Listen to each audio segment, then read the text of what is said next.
For 12 years. She never called, never visited, never came back. People stopped saying her name in that house, like she had erased herself on purpose.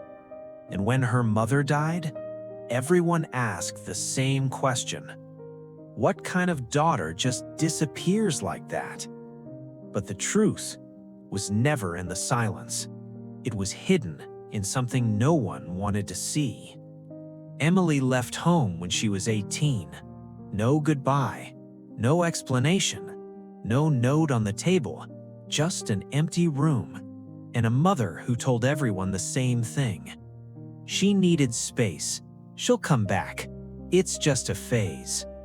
But weeks turned into months, months turned into years, and eventually, hope turned into something quieter, something people repeated just to avoid asking more questions. People kept asking the same question. What kind of daughter leaves like that? No one asked, what happened to her before she left? It was easier that way, easier to judge the exit than to question what she was escaping. Emily's apartment was quiet, not peaceful, just empty. There was a hook by the door, with nothing hanging on it. A bookshelf, half filled, like she stopped caring halfway through. And on her fridge, nothing. No photos, no magnets, not even a note. Just a blank white surface, like no one had ever lived there. But some nights, the past didn't stay gone. It came back in pieces. A narrow hallway, the bathroom light flickering overhead. A glass on the floor, cracked but not broken.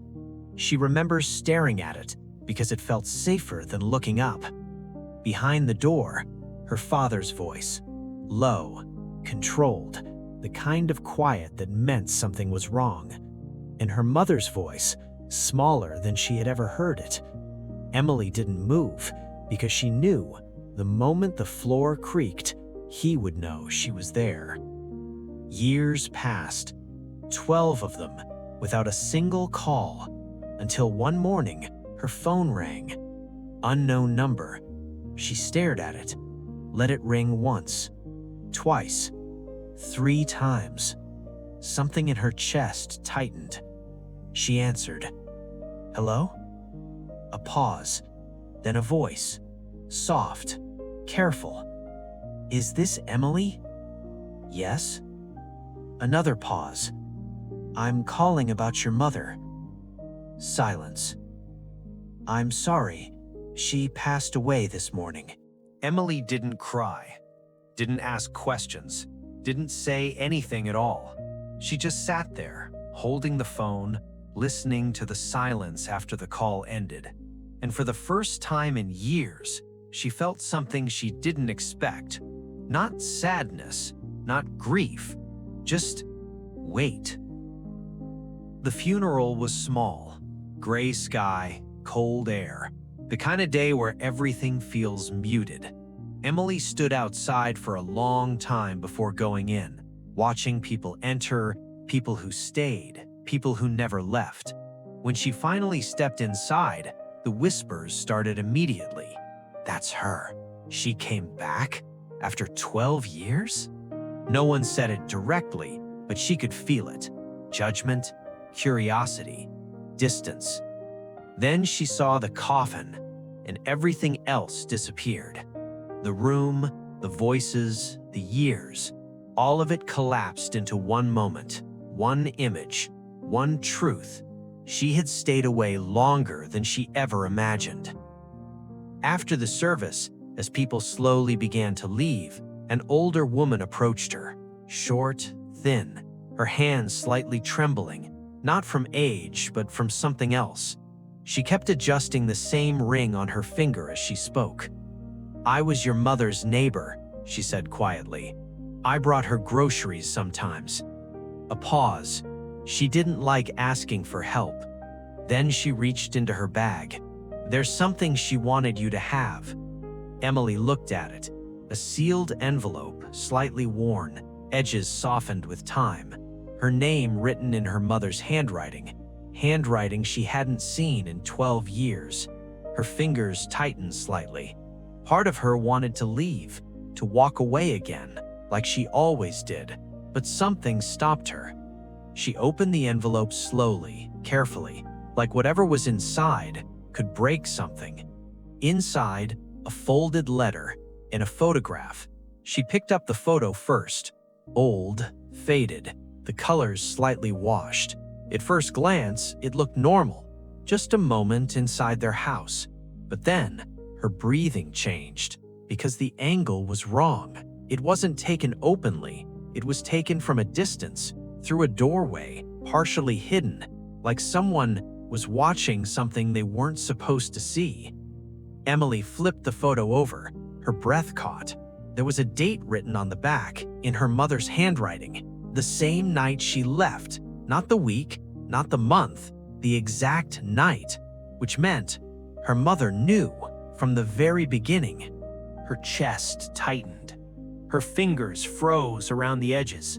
In the photo, her father stood in the hallway, too close, too still, too controlled. And in the corner, barely visible, a younger version of her, not moving, not speaking, just there.